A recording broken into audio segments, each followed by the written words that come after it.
friends, namaste. I'm Jill of Nuit Astrology. I'd like to welcome you to your planetary energy forecast for the week of April 11th, 2022.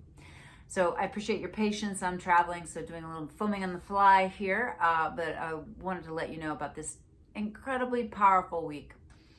Now, we're going to launch the week with coming right out of the energy that happened Sunday the 10th, where we had Mercury at the last degrees of Aries squaring Pluto. All right, so that's a secrets are revealed kind of energy. That's a a reality check moment. Pretty difficult. And now we have Mercury newly in the sign of Taurus, which will help give a little bit of, just a little bit of more, not so much grrr, right, to the mind and to the mouth, a little more Tauran, a little more slow, which is going to be extremely beneficial, I believe. Now, Monday, I am calling, the 11th, I am calling it the Sketchy McSketch Day. There's a lot of sketchy astrology on this day.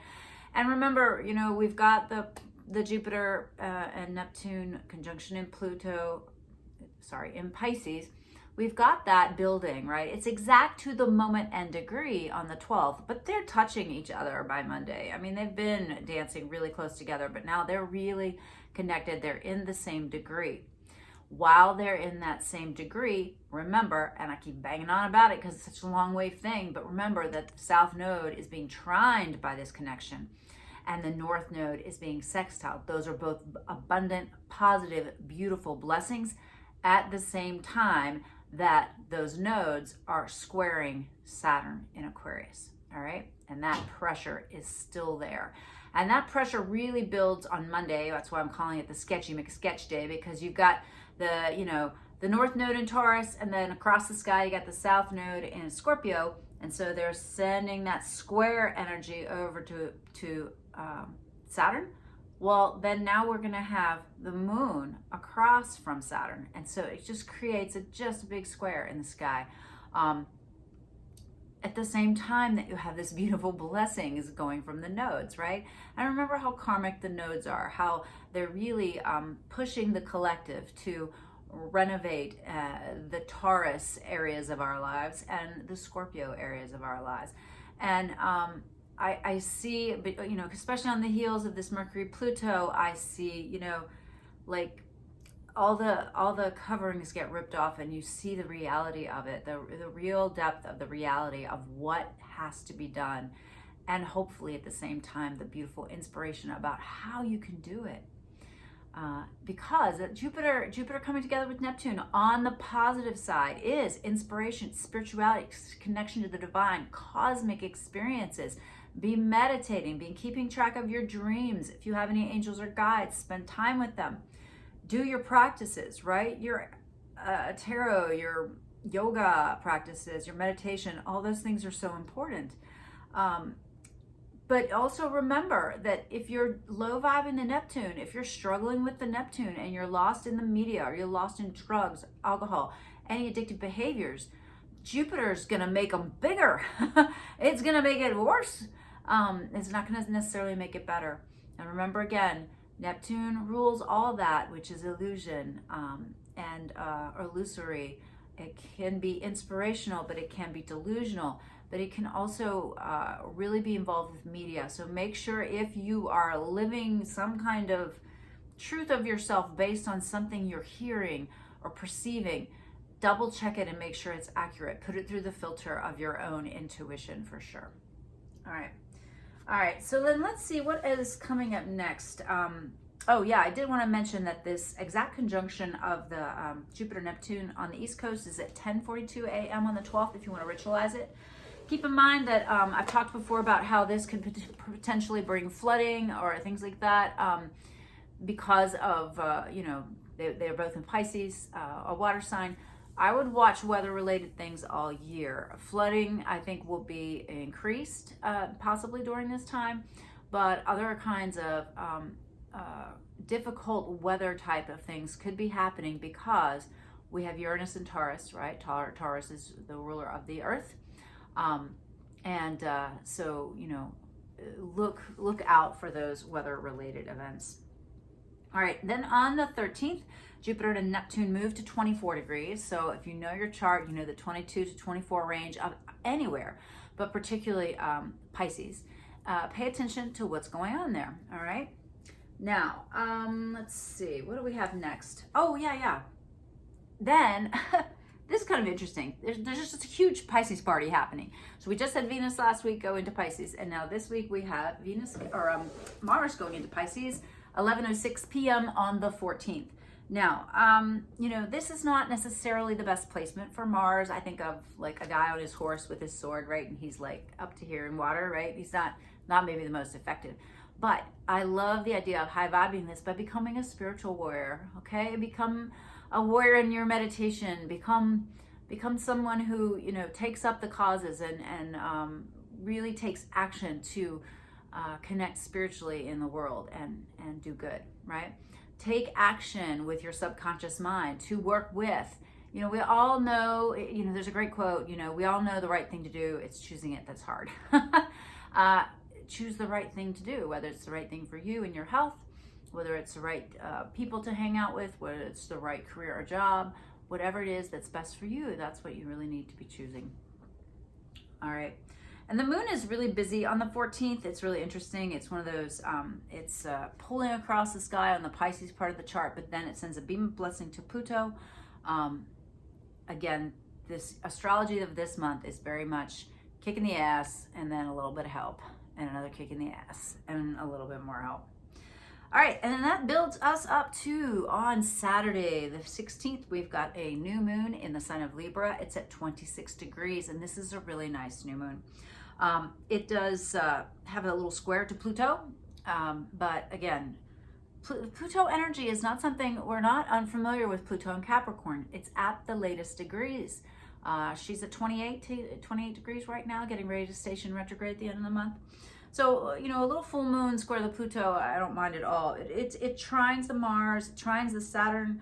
The next day it trines the Venus. We've got some real blessings going on here. So, particularly if you have any relationship issues that you want to wrap up or bless, honor, and let go of, because Libra is the sign of partnerships.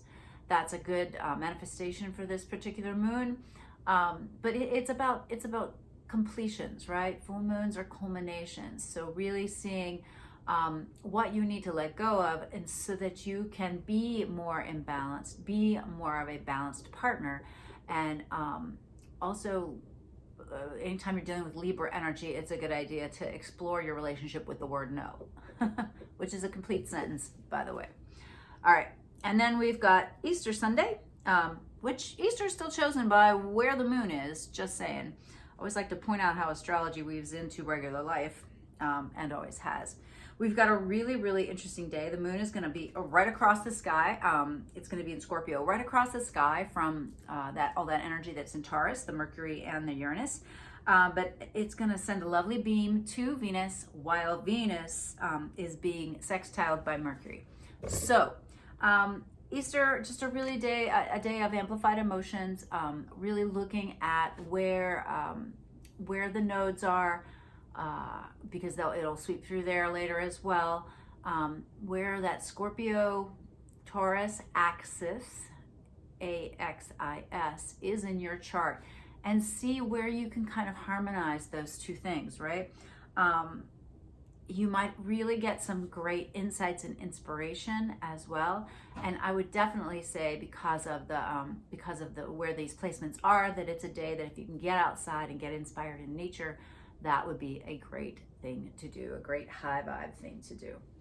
All right.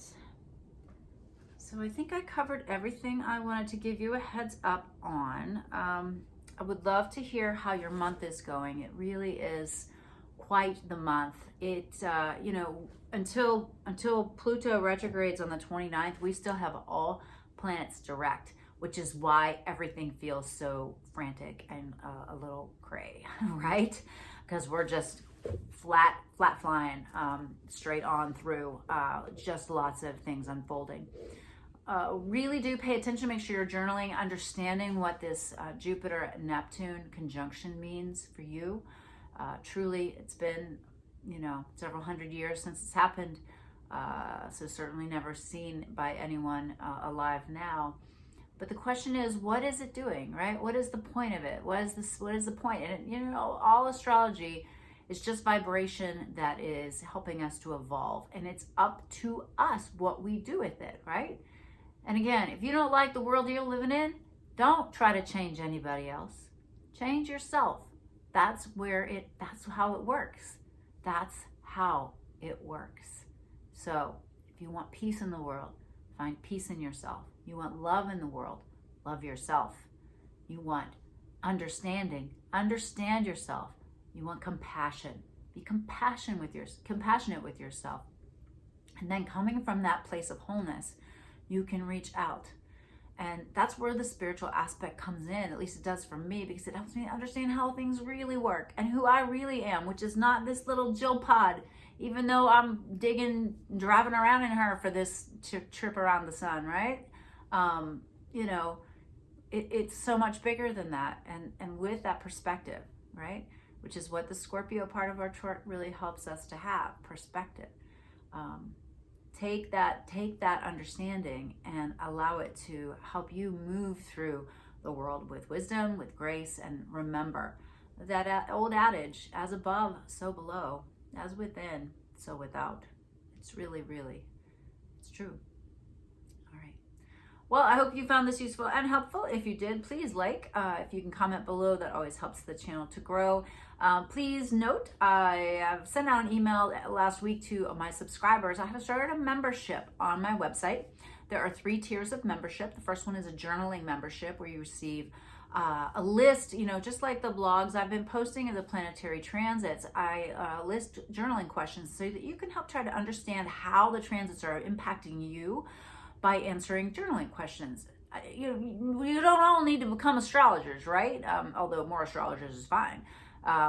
You know, but you don't all have to become astrologers, but you have to understand your own chart. And I think journaling questions is a great way to, you know, have some introspection. That membership also includes a full moon journal, which is similar to my new moon newsletter that I send out for free. And so check that out if you're interested. The next level of support is a video membership. I have a private YouTube channel that I'm posting videos of yoga classes that I've taught, short yoga workouts, a couples yoga, as long as some courses that I have, practical magic, and some meditation videos.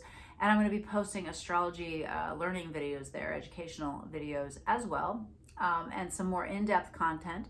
I will also be posting every month a new moon manifestation guided meditation video to help you really work with the new moon energies every month. And I'll be adding more content as, you know, as whatever you guys want, right? But it's just a great way for you to help support me and support the channel, support the work, and then also receive all those great videos. When you sign up for the video membership, you get the journaling membership as well. So you get both memberships if you sign up for the second tier. And then finally, I have a great deal. It's a monthly astrology membership. I take your chart, I look at it for the month. I tell you the transits, the important dates, what to look for. I explain where everything is in your chart. And then I do a 12-house tarot spread to kind of help you to understand what's going on, that like added layer of information of just not looking at your astrology, but also getting a 12-house tarot reading. That monthly astrology membership also includes both the journaling and video membership as well. So just wanted to mention that. All the information is on the website. If you have questions, you can always hit me up, jill@nuitastrology.com. I'd be happy to hear from you. All right, if you watched all the way to the end, thank you for your patience. I'm intrigued and a little nervous about the astrology of the next 2 weeks. I'm gonna try to think positive, and I hope that you do too. Namaste.